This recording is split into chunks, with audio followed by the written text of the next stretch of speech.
Les masculinistes, ils donnent souvent comme argument que c'est pas eux qui inventent ça, là, que c'est l'homme avec un grand H, là, l'humain, qui est fait comme ça, que c'est biologique, que l'homme est dominant sur la femme, et eux font juste remettre le naturel au devant de ce que la société a modifié avec le temps. Mais la nouveauté, c'est que la science dit le contraire, messieurs. Il y a une nouvelle étude qui a été faite sur des primates et cette étude révèle que dans la majorité des cas, le rapport de force entre les sexes est partagé et parfois même inversé. C'est une étude quand même d'une grande envergure.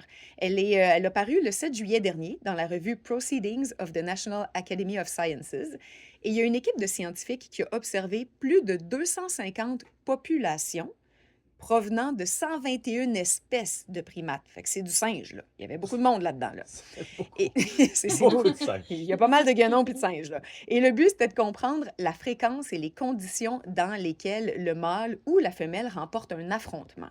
Et dans près de 70 des cas, les deux sexes ressortent occasionnellement gagnants d'un duel ou d'un conflit.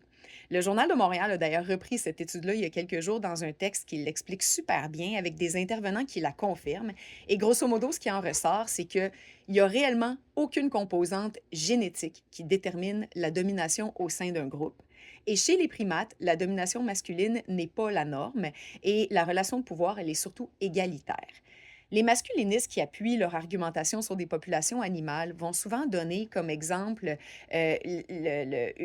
l'exemple en fait d'une espèce en particulier qui s'appelle le grand singe, qui lui, selon eux, gagnerait 90 des conflits sur les femelles.